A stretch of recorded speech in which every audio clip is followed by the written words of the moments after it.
আগরতলার যক্ষ্মা নিবারণ হলে অনুষ্ঠিত হলো ভারতীয় postal RMS administrative supervisor association group বির প্রথম রাজ্য সম্মেলন। ডাক বিভাগের প্রশাসনিক কার্যক্রম, কর্মীদের স্বার্থ, কর্মপরিবেশের উন্নয়ন এবং ভবিষ্যৎ পরিকল্পনা নিয়ে এদিন বিস্তারিত আলোচনা হয়।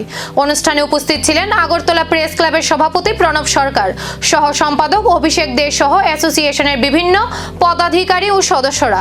বক্তারা ডাক পরিষেবাকে আরও আধুনিক, জনমুখী ও কার্যকর করে তোলার পাশাপাশি কর্মীদের ঐক্য আরও শক্তিশালী করার উপর গুরুত্ব আরোপ করেন।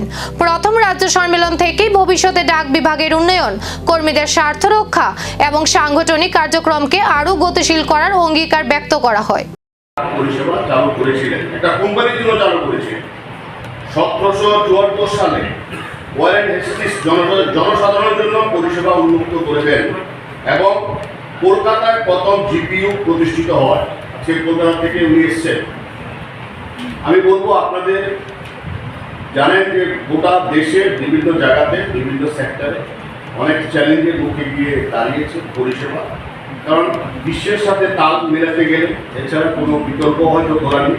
এর মাঝামাঝি দাঁড়িয়ে কীভাবে আপনাদের চাকরির নিরাপত্তা, চাকরির সুবিধা, আপনাদের বেতনক্রম, আশা করি আজকে এই সম্মেলনের মধ্যে দিয়ে এটা আলোচনা হবে এবং আশা করবো আপনারা এই সম্মেলন থেকে, যেহেতু একটা সার্কেল থেকে আপনারা এসেছেন, সুনির্দিষ্ট একটা সিদ্ধান্ত নিয়ে যাবেন এবং আশা করব এই সিদ্ধান্তের মধ্য দিয়ে যেভাবে ডাক পরিষেবা আরও সুদৃঢ় হবে, মানুষের কাছে ডাক পরিষেবা সুন্দরভাবে পৌঁছে যাবে। প্রথম সম্মেলন থেকে উঠে এলো একাধিক গুরুত্বপূর্ণ বার্তা।